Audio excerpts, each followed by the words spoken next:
The Moral Implications of Time. The Broken Child, Chapter 5. By Boyd Campbell. When I was married, you would have thought my wife and I were the same age. If anything, you'd think I was a few years older. My wife was already walking, talking, and wearing big girl pants the day I was born. Given the opportunity, she could have carried me around like a baby doll or a puppy. Knowing her, given the opportunity, she probably would have. When I was born, Jackson, Mississippi had only a few pediatricians. You could have fit them all in a car and driven them to a baseball game. Hearing their stories, I'm surprised it didn't happen just so. My pediatrician was a white-haired man who made house calls, especially around supper time.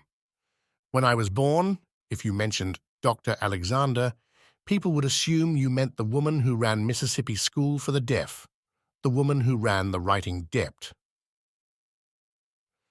At Jackson State University, or a gentleman who seemed near retirement for 20 years, who was my doctor, I never minded going to see Dr. Alexander, even though they gave me shots, because he looked like the man on the Kentucky Fried Chicken sign. My mother adored Dr. Alexander.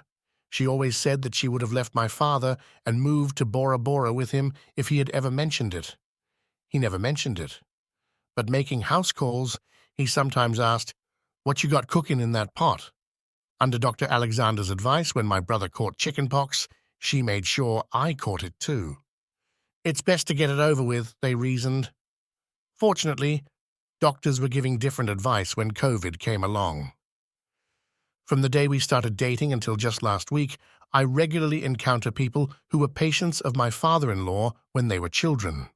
Although I had not been his patient, my relationship with Cecil Jenkins lasted considerably longer than my relationship with his daughter. Most boys don't invite their father-in-law to their bachelor party. I made it clear I wasn't going without Cecil.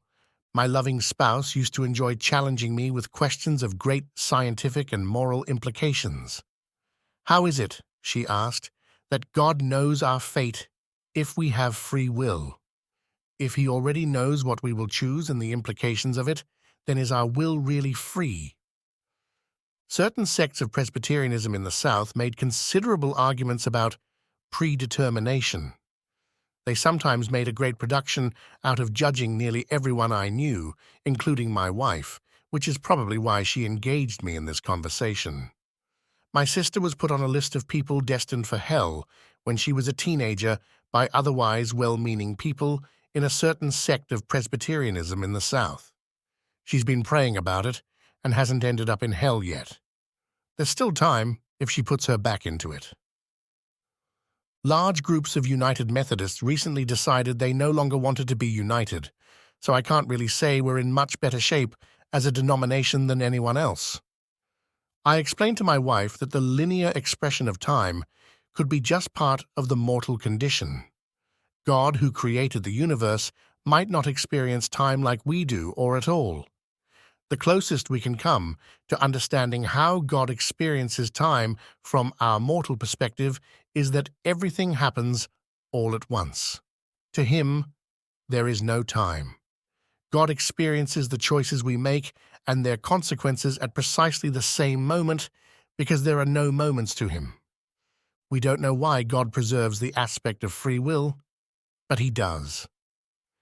We can and must choose from many paths, hoping to find the one that leads to the consequence God intended for us.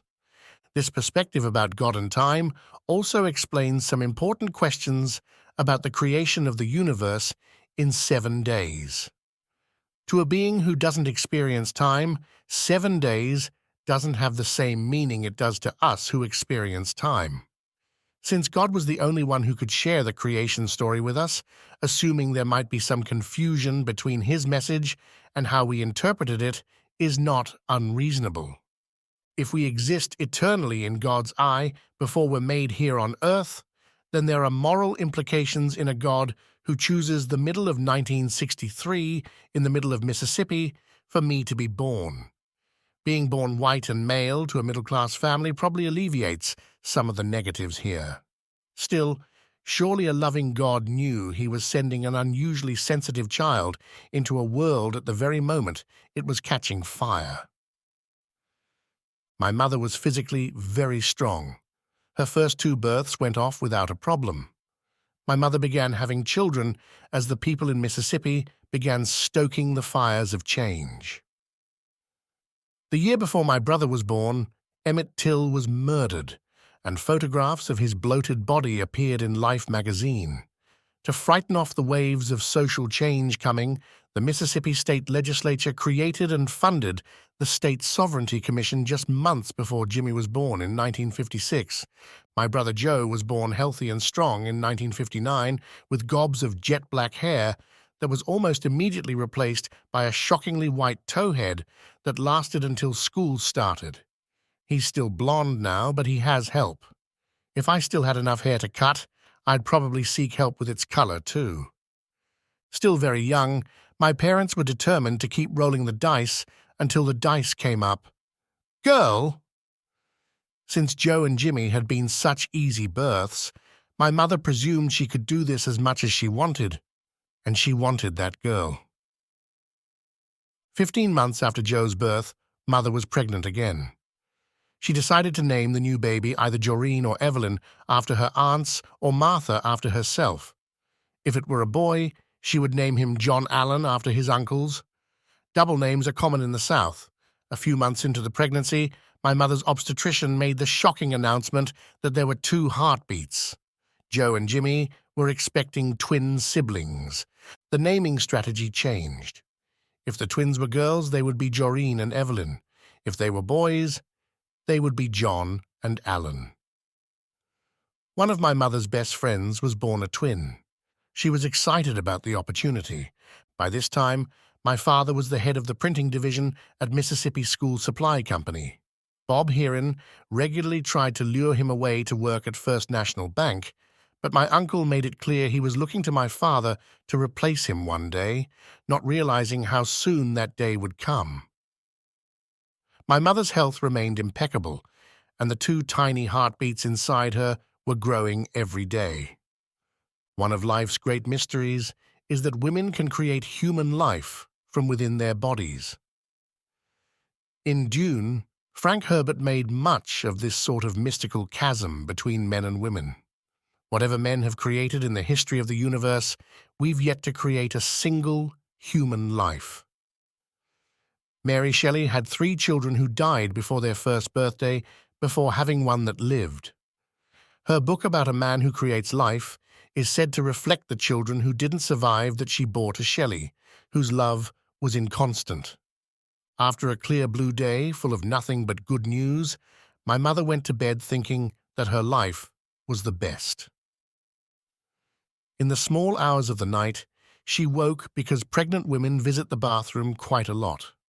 In the little master bathroom in our little house on Northside Drive, in the middle of the night, my mother felt a sharp cramp and delivered the twins into the toilet.